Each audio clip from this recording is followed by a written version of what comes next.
Era lo siguiente. Mire, la querida compañera corresponsal del periódico angelino La Opinión, Araceli Martínez, la periodista, nos va a platicar en qué va la carta que la Coalición por los Derechos Plenos de los Inmigrantes le enviaron o le envió al presidente Joe Biden.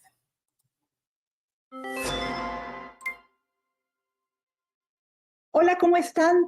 Soy Araceli Martínez y esta es mi colaboración para Sin Censura de esta semana. A casi una semana de que la Coalición por los Derechos Plenos de los Inmigrantes mandara una carta al presidente de Estados Unidos, Joe Biden, pidiéndole que extendiera a los guerrerenses afectados por el devastador huracán Otis el estatus de protección temporal, un programa más conocido por sus siglas TPS, no ha habido ninguna respuesta oficial. Se realizó hasta una manifestación la semana pasada en la Placita Olvera de Los Ángeles para anunciar la petición a Biden, que significaría darle a los guerrerenses el TPS, nada menos que un alivio migratorio temporal que consiste en un permiso de trabajo a renovar cada 2 años y que los protegería del arresto y la deportación. Si se aprobara el TPS para los guerrerenses, se beneficiarían aquellos que ya están viviendo en Estados Unidos bajo las sombras. No se trata de dar paso libre en la frontera para que más guerrerenses vinieran a Estados Unidos, sino de proteger a los que ya están aquí. El TPS es un programa creado hace 33 años para dar un beneficio temporal a gente de países que están sufriendo conflictos armados, guerras o que han pasado por desastres naturales. Esto significa que Estados Unidos los acoge ante las condiciones inestables de sus países. En la actualidad hay aproximadamente 600,000 extranjeros amparados bajo el estatus de protección temporal provenientes de más de 20 países, principalmente de América Latina y África. Algunos tienen más de 20 años viviendo en el país y han estado peleando por años para que les den ya la residencia permanente, porque han construido en Estados Unidos una vida y tienen hijos nacidos aquí. De entre los beneficiarios del TPS, el mayor número son salvadoreños, con cerca de 250,000, quienes fueron protegidos con este estatus a partir de los terremotos que sacudieron a El Salvador en 2001. Además, miles de hondureños y nicaragüenses recibieron el TPS luego de la embestida del huracán Mitch en 1998 y los haitianos por el terremoto de 2010. Pero más recientemente el gobierno de Estados Unidos le ha dado el TPS a los venezolanos, según dijeron, a causa de la crisis socioeconómica y política de Venezuela. Y a los ucranianos se los dio el año pasado. Les abrieron de par en par las puertas con motivo de la guerra Rusia-Ucrania. Se estima que unos 900,000 guerrerenses viven en Estados Unidos, probablemente la mitad sin un estatus migratorio, pero es innegable que sería un buen gesto de solidaridad por parte del gobierno de Biden otorgarles el TPS como parte de la ayuda humanitaria de México frente al huracán, como parte de la ayuda humanitaria a México frente al huracán Otis, que dejó 46 muertos y pérdidas económicas incalculables al tocar tierra con una fuerza inusitada y no esperada en categoría 5. Recordemos que Acapulco vive del turismo y que la mayoría de sus hoteles han quedado destruidos. Debemos tomar en cuenta que, de acuerdo al Coneval, Guerrero está en el tercer lugar en la lista de los estados más pobres de México. Y con este desastre que dejó Otis, la pobreza sin duda que se agravará. También tomemos en cuenta que Guerrero figura en la lista de los 10 estados que más remesas reciben de los migrantes en Estados Unidos. El año pasado se enviaron 2.955 millones de dólares.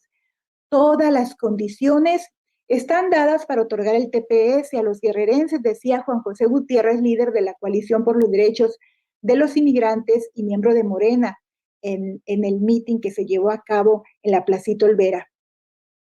Así que todo lo que falta es voluntad política y está en manos del gobierno de Estados Unidos. Ante la cercanía de la visita del presidente López Obrador a Estados Unidos, quien ya confirmó que viene a San Francisco el 16 y 17 de noviembre a la Cumbre del Pacífico, ha surgido la esperanza de que le pueda hacer la petición al presidente Biden en su encuentro, en una de esas reuniones bilaterales. pero se necesitará más que la voz del presidente mexicano, sino hay que sumar las de las organizaciones migrantes y de los mismos congresistas y otros líderes demócratas de origen mexicano. En Estados Unidos, los políticos no hacen nada si no hay una fuerte presión de por medio. Y nuestros latinos, cuando llegan al poder, le restan importancia a los temas migratorios, más cuando se trata de un sector que no puede votar. Y el presidente Biden en particular no ha sido muy amigable con los migrantes mexicanos o no lo han dejado ser. Así que vamos a ver si a los guerrerenses les dan el mismo trato que los venezolanos y a los ucranianos o si nos seguirán discriminando. Por hoy es todo. Yo soy Araceli Martínez. Hasta la próxima. Y eso es cierto, ¿eh? La verdad es que hace falta un lobby, un cabildeo fuerte por parte de nuestra comunidad, porque efectivamente tenemos cada político despreciable. Pues miren nuestros apellidos: Ruiz, Hernández, González, Contreras, López, Rojas, Pérez, ¿no? Muchos apellidos ahí hispanos o de origen mexicano, de origen hispano, pero que cuando llegan precisamente al poder pues, se les olvida que existimos, ¿no? Sí, siempre nos salen con la misma ultramamarrachada de hablar en un español muy cortado, ¿no? Así muy chafa, como queriendo conectar con la comunidad y acá, ¿no? Pero en la realidad son una bola de hipócritas que poco les importamos y lo que quieren son los votos, como todos los políticos, ¿no? Lo que les interesa son los votos. Estos imbéciles, infames, eh, hipócritas y cínicos no se dan cuenta que estamos muy, muy cerca, los mexicanos específicamente, no solo los hispanos, los mexicanos o las personas de origen mexicano, en convertirnos en mayoría aquí en los Estados Unidos. Y tal vez, mire, nosotros no podamos votar, pero si nuestros hijos votarán. Y por supuesto que se acordarán del político que nos olvidó en su momento. Lo que hace falta también es que exista una verdadera presión, como dice Araceli, que exista un lobby, un cabildeo fuerte, un grupo fuerte que pueda estar actuando constantemente en Washington por nuestros intereses.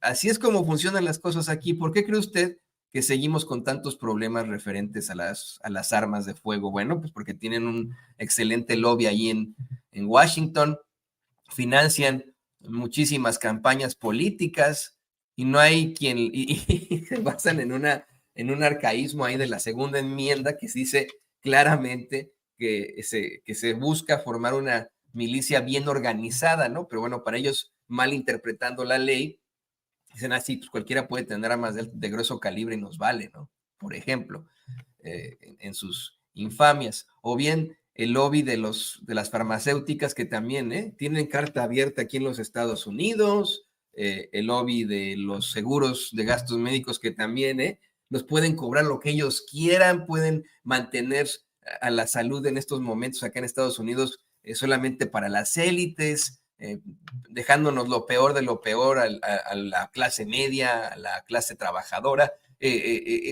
Por eso es que hay tantos problemas en Estados Unidos, porque tienen un lobby, estos infames en las corporaciones fantástico, que constantemente está presionando. Está diciendo, no te vamos a conseguir estos votos, no te vamos a financiar tu campaña y etcétera. Usted apoya campañas de políticos hispanos, no las apoye más hasta que le aseguren a usted que van a representar a nuestra gente. Busquemos organizarnos para así poder de alguna otra forma enfrentarse a este tipo de circunstancias, al olvido que experimentamos por parte de esos políticos. Por verdaderamente es necesaria una reforma migratoria, pero bueno, eso ya ha quedado tan rezagado, tan fuera, que mire, no nos queda más que pues seguir insistiéndole a usted que es muy necesaria esa participación. No tiene documentos, no pasa nada. La primera enmienda, por cierto, lo protege a usted en cuanto a la libertad de expresión. Se puede seguir expresando, puede hacer, organizarse, como lo hacen muchos hermanos ahí en Nueva York o en Los Ángeles. Puede buscar, tratar de convencer a otros que sí pueden votar para presionar así a los políticos. Pero sobre todo, mire, si hay alguna forma de que usted se naturalice ciudadano estadounidense o ciudadana estadounidense, hágalo. hágalo. No, lo platicaba el otro día Lourdes Monteagudo, la abogada y compañera de la presidenta de Ciudad de México aquí en Sin Censura. No nos quita identidad. Se pueden tener dos nacionalidades, no se renuncian a la nacionalidad mexicana, señoras y señores. Es simple y sencillamente el mantenernos buscando algún tipo de representación. Hágase ciudadano, hágase ciudadana y vote. Dígales, oiga, usted nos olvidó durante tanto tiempo, pero adivine que la mayoría de los mexicanos que estamos acá en Estados Unidos tenemos una forma de naturalizarnos como ciudadanos y la mayoría nos damos cuenta de sus chicanadas y no vamos a votar por usted. Le puede decir a su congresista, a su senador, senadora, este tipo de circunstancias, al alcalde, a los concejales, a los gobernadores y al mismo presidente, ¿no? Que por cierto se enfrenta en estos momentos serias problemáticas en cuanto a las encuestas, pero ese es otro rollo. Aquí está el comentario de Araceli, muy bueno siempre aquí en Sin Censura, la queridísima Araceli Martínez, con sus comentarios, periodista, corresponsal del periódico angelino La Opinión. Bueno, pues